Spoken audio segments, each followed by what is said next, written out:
Сәлеметсіздер ме, қалдарыңыз қалай? Өздеріңізбен амандықпен жүздесіп отырғаныма өте қуаныштамын.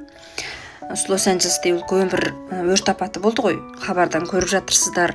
Енді сол хабарды көре сап, ести сап, бізге хабарласып, біздің хал жағдайымызды сұрап, амандығымызды сұрап жатқан туыстарымыз, достарымыз, сіздерге өте үлкен рахмет. Біз аманбыз. Енді осы өрт апат болған жер бізден көп алыс, бізге ешқандай ықпалын тигізген жоқ. Бірақ енді өте үлкен өрт апаты болды ғой. Үйінен айырылып қалған, жанынан айырылып қалған, жақындарынан айырылып қалған кісілерге өте үлкен жанашырлық сезімімізді білдіреміз әрине. Одан кейін осы көп видеоларға, өрт апаты жөнінде хабарларға көңіл бөліп жатырмыз, уақытымыз шықса болды.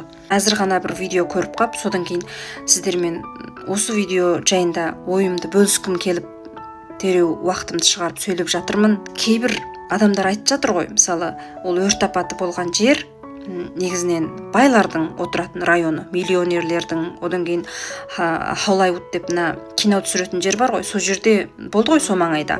Енді сол жердегі өте атақты кино шолпандарының үйлері бар екен сол жерде, әдемі ерекше сәулетті үйлер, бірақ жоқ болған, өртеніп кеткен енді. Соны айтады екен, енді байлардың үйі, миллионерлердің үйі ештен кетпейді деп айтатындар бар екен. Бірақ мен ойлаймын, оңай емес қой оларға да. Олар да осы күнге бір күнде жете салған жоқ. Олар да тоқтамай тырысып, еңбектену арқылы осы дәрежеге жетті ғой. Енді сол айырылып қалу оларға да оңай емес. Одан кейін тек қана ондай байлардың үйі емес, бұл мысалы жас күндерінде арзанға алып қойған, әзір 80-90 жастарға келіп, енді осы үй миллион ақшаға жараған кезінде осылай өртеніп кетті. Ол кісілердің ештеңкесі де қалмады. Ол да оңай емес қой. Енді қиын жағдай. Енді бүгінгі маған өте үлкен әсер еткен бір видеоны сіздермен бөлісейін. Ода бір 93 жасқа келген ата сөйлеп жатыр да, енді қарасаң бір 60 жастағы кісі секілді. Мен бәрінен айырылып қалдым дейді.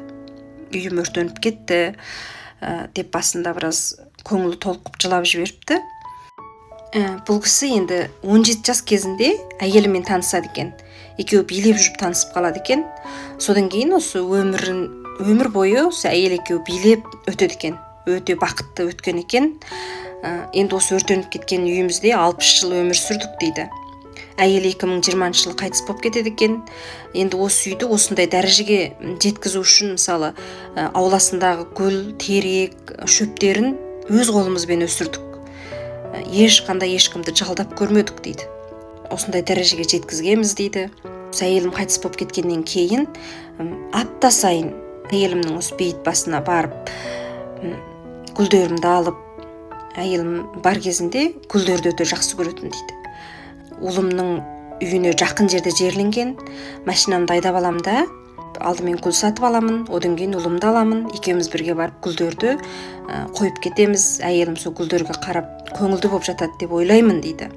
Енді осы кісі 93 жасқа келді ғой. Былтыр ғана осы машина айдау куәлігімді жаңарттым дейді.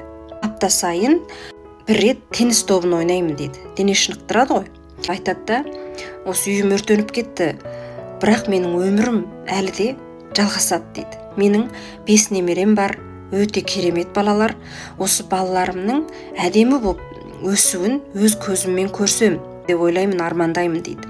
Енді осы 93 жасқа келген кісі әлі де көлік жүргізеді. Өзінің жақсы көріп сүйіп алған әйелінен айырылып қалған. Енді мына барлығы, мысалы, байлығы үйінен айырылып қалды. Бірақ әлі де үміттеніп жатыр да.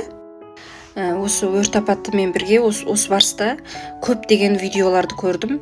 Адамгершілікке толы бір түрлі. Мысалы, бір әйел айтып жатыр, үйімнен айырылдым, өртеніп кетті.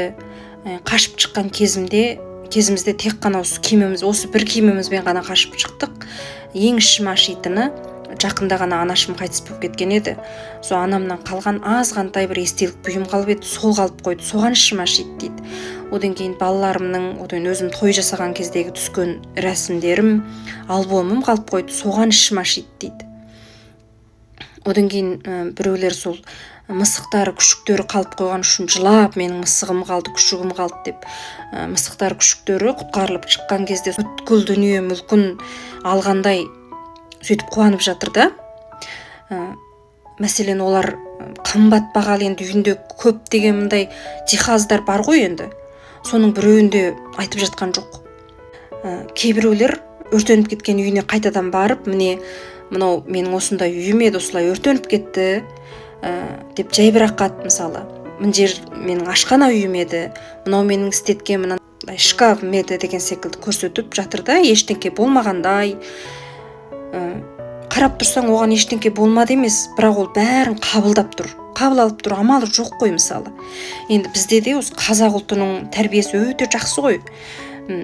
Бізде де қанағат қыламыз көп нәрсеге. Одан кейін бір жағдай болса, амал жоқ, қабылдаймыз, болды, ары қарай өтеміз деп ойлаймыз. Мен енді осы жерде, осы Америкада көп кісілерді көріп, өзімнің әке-шешем есіме түседі.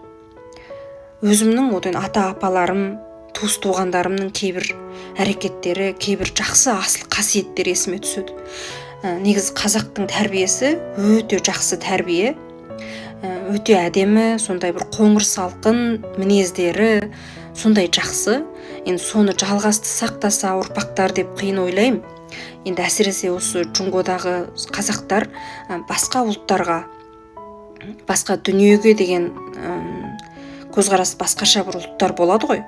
Солар секілді болмаса, өздерінің әдемі бір қарапайым, сондай бір адамгершілікке толы қасиетін сақтап қалса деп армандаймын, ойлаймын.